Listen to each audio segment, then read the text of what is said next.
Սիրելի հայրենակիցներ, մեր կյանքի տարբեր փուլերում հաճախ ինքներս մեզ հարց ենք տալիս. երջանիկ եմ ես։ Անհատը երջանիկ է,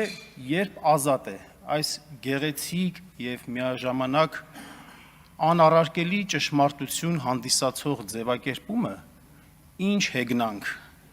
արձանագրված է նաև քաղաքացիական պայմանագիր կուսակցության ծրագրի մեջ, բայց որն է մերօրյա իրականությունը։ Ազատ խոսք ասելու համար այսօր մարդուն մեծ ռիսկեր են անհրաժեշտ։ Ռիսկ աշխատանքից ազատվելու, ռիսկ ծեծ ուտելու,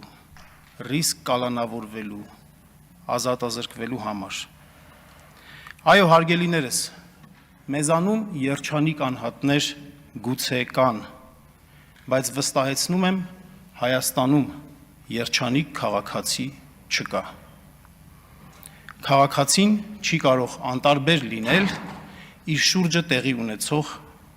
ճչացող անարդարությունների վերաբերյալ։ Եվ երբ դրա հետ կապված նրա սիրտը ցավում է, դրանով իսկ նա չի կարող լինել երջանիկ։ Եվ երբ նրա սիրտը ցավում է եւ նա չի կարողանում բողոքել, որովհետեւ վախենում է, չի կարողանում կոմենտ գրել, չի կարողանում խոսք ասել, անգամ լայք դնել, որովհետեւ վախենում է իր ծնողի, իր եղբոր քրոջ աշխատանքը կորցնելուց, հացից զրկվելուց, քաղաքացին երջանիկ լինել չի կարող։ Որտեղից է Հայաստանի իշխանությունը քաղում ցավերի ու վախերի այս փիլիսոփայությունը։ Այն ինչ կատարվում է Հայաստանում,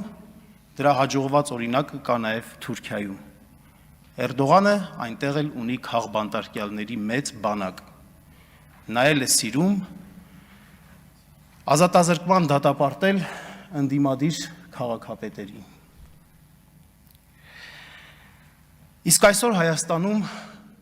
հալածանքները քաղաքական սաստկացել են խորհրդարանական ընտրություններին ընդառաջ։ Նպատակը պարզ է՝ վախեցնել քաղաքացիներին, նրանց հեռու պահել քաղաքականությունից, նրանց հեռու պահել քաղաքական նոր ձևավորվող ուժերին, շարժումներին մասնակցելուց, անդամակցելուց,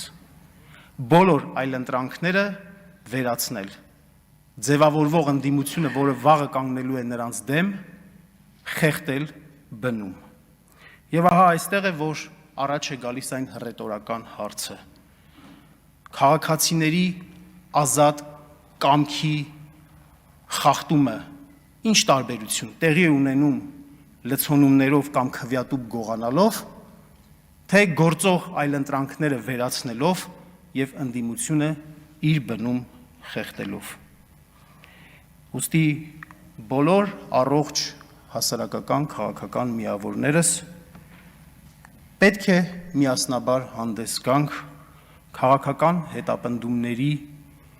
դեմ պայքարի գործուն մեխանիզմներ գտնելու օրակարգով։ Սիրելի հայրենակիցներ,